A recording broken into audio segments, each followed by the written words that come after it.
Olá, sociedade, permite-me apresentar como If Dark e somente If Dark. Gostaria de apresentar a perspectiva Anonymous Nervos e da System Family Group 007. Rio 2016. O legado mentira. Realização de mega eventos em qualquer país do mundo precisa de preparo, cuidado e acuidade. Consiste em criar um projeto que seja sustentável e realizável dentro dos prazos estabelecidos pelo comitê organizador da atração a ser apresentada, além dos detalhes desse projeto serem discutidos com o poder público, empreiteiras e membros da sociedade civil, a fim de atender às exigências necessárias sem prejudicar a população local, que deveria sempre ser a beneficiada. Porém, apesar desses termos serem condições gerais e comuns à realização de grandes eventos internacionais, o processo de construção dos Jogos Olímpicos no Rio de Janeiro passaram longe destas linhas organizativas.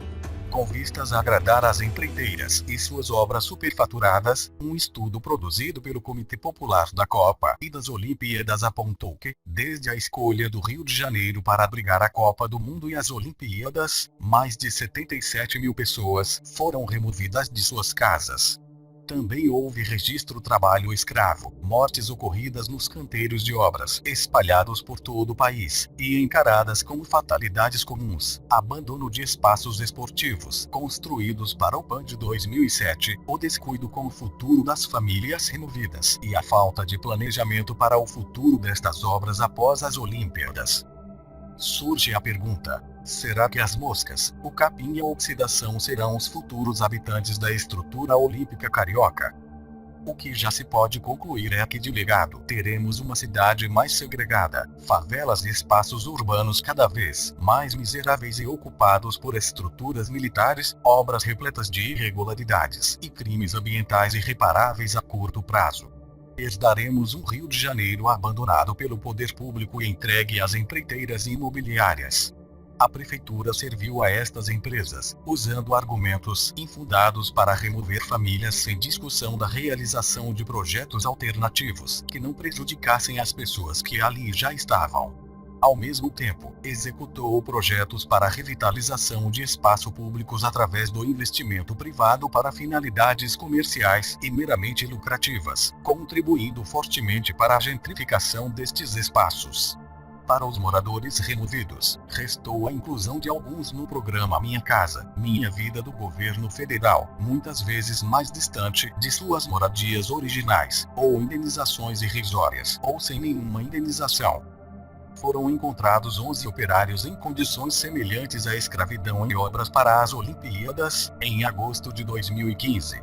Estes operários, oriundos de vários estados do país, estavam alojados em local sem nenhuma higiene. A empresa responsável construiu os apartamentos dos atletas da Vila Olímpica e, segundo o desde 2013 pelo menos 11 trabalhadores morreram durante as construções para os Jogos. Dinheiro do Fundo de Garantia dos Trabalhadores foi usado para a construção do Porto Maravilha, que é fruto da maior parceria público-privada do país e que já está sendo investigada por corrupção pelo Ministério Público. O regime diferenciado de contratações fez das Olimpíadas e da Copa do Mundo eventos com capital público e legado privado, trouxe menos transparência por parte do governos estadual e municipal, além de agências e órgãos especiais, ad hoc, aos quais foram delegadas atribuições e responsabilidades de governo. Falta transparência e interesse do Estado que, com vistas ao desenvolvimento econômico e estrutural proposto com a realização de mega-eventos, não garante segurança, não investe em educação e não pensa em garantir a eficiência e a mobilidade que a cidade merece como legado. Ao pensar no cuidado com o meio ambiente, segundo foi apurado no mapa dos Jogos da Exclusão da campanha Rio 2016, Jogos da Exclusão, nenhuma meta de despoluição foi cumprida. As promessas feitas pelo governo municipal ao COI e também à cidade era que 80% do esgoto jogado na Baía de Guanabara seria tratado até 2016, contudo descobriu-se que não se chegou nem a 50% do total. Quanto à compensação dos gases lançados à atmosfera pelas obras das Olimpíadas, o replantio de mudas só compensou 69% da meta proposta.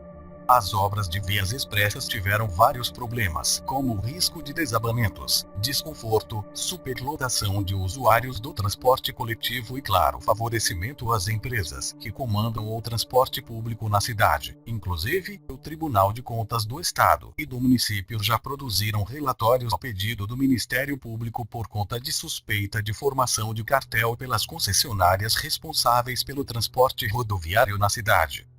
A morte do povo negro e pobre pela polícia aumentou 135% segundo a comparação realizada pela campanha.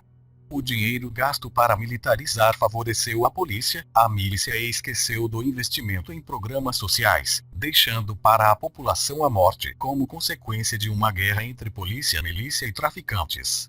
A quem interessa a crise urbana, política e econômica que vive o estado do Rio de Janeiro e sua cidade. A quem interessa o estado de emergência que provoca a militarização do espaço público, num clima de guerra e de estado de exceção? Segundo Weiner, 2013, interessa à autoridade que comanda o poder público, que utiliza-se de seu poder para agir à margem da lei, ignorando a consulta popular e dando espaço para que as empresas e seu capital transformarem a cidade em cidade de exceção, mergulhada na corrupção e no descuido de quem, através do voto, elegeu a autoridade que deveria zelar pela preservação dos direitos civis e sociais adquiridos com tanta luta e garra dos diversos movimentos sociais da cidade e do país. O que resta para a população carioca e quais os efeitos do projeto olímpico para o Rio do presente e do futuro? Em entrevista para a BBC, o professor Wolfgang Manni, especialista em economia do esporte da Universidade de Hamburgo, que vem estudando há anos os impactos econômicos de grandes eventos esportivos, declarou que essas competições costumam ser um jogo de soma zero. Segundo ele, estudos empíricos não captaram nenhum efeito significativo dos jogos na geração de emprego, renda e arrecadação de impostos. No que diz respeito ao fluxo de turistas, muitas cidades sede de Copas ou Olimpíadas teriam até registrado quedas, uma vez que turistas tradicionais e corporativos costumam evitar esses destinos durante as competições. Baseado no que foi apresentado até aqui, acreditamos que os jogos não terão efeitos positivos na realidade carioca e brasileira como muitos previam após a eleição do Rio para 2016. Espera-se que haja maior consciência na população, através de projetos que devem ser começados por cada um dos que, assim como nós, não acredita na farsa montada pelos governos para a garantia dos mega-eventos. Essa tomada de consciência será necessária, mesmo que aparentemente tardia, uma vez que as consequências pós-olímpicas ao Rio de Janeiro e ao restante no país, principalmente levando em consideração o colapso político e econômico que estamos vivendo, apontam um futuro cada vez mais devastador e imprevisível. Em tempo, não somos contra o esporte. Porém, a oportunidade de usar os jogos para o desenvolvimento do esporte como política pública de educação, formação e gerador de saúde para a população, especialmente para os mais jovens e pobres. É comum se ouvir que não existe uma política pública esportiva, mas esta existe, porém na direção inversa do que diz a nossa Constituição, no seu artigo 217, inciso 2º, que determina a destinação prioritária de recursos públicos para o desporto educacional.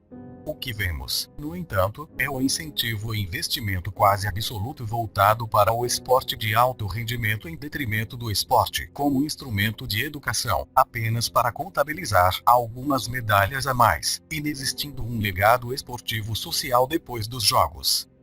Os patrocínios das empresas estatais e privadas são exemplares desta inversão, ao mesmo tempo que investem milhões em nossos atletas de ponta, destinam nada ou quase nada na estrutura esportiva das escolas públicas e centros esportivos de base. Obviamente, isto é funcional para diversos políticos que se utilizam da falta de estrutura pública para criar 173 centros sociais e esportivos, como as vilas olímpicas, utilizadas como currais eleitorais. Enquanto vigora esta perversa política esportiva brasileira, diversas pesquisas apontam que investimentos em esportes têm potencial para diminuir gastos públicos em saúde e melhorar a qualidade de vida da população. São mais que conhecidos os benefícios do esporte para a educação. Nesse sentido, é fundamental mudar essa lógica do esporte como negócio e transformar o esporte em um direito fundamental ao bem-estar humano. Convido a todos a estarem compartilhando esta mensagem com seus amigos. Convido também a estarem acompanhando a Anonymous Brasil e da System Brasil nas redes sociais. Este é o primeiro vídeo deste canal. Em breve vocês encontrarão tutoriais e dicas sobre tecnologia da informação e segurança. Atenção, bem-vindos, vocês não nos assustarão. Nós somos System Brasil, com a mesma perspectiva Anonymous. Estaremos sempre a atendê-los. Não invadimos contas pessoais sem ao menos tiver um motivo autêntico por trás disto. Nosso maior inimigo é o governo e sua corrupção. Ele que tem ter medo de todos nós Anonymous e cidadãos de todo o mundo. Se você nos ouvir até aqui, é porque com certeza você tem sede de mudança. Sim, todos nós temos esta sede, união daqui para frente e esperança que ainda veremos um país melhor. Obrigado, cidadãos. Contem conosco. Nós nascemos das cinzas dos injustiçados. Nós seremos vitoriosos. Você não pode nos parar. Você não pode parar o futuro. A raça humana não precisa mais de governos. Nos espere para tomar o nosso planeta de volta.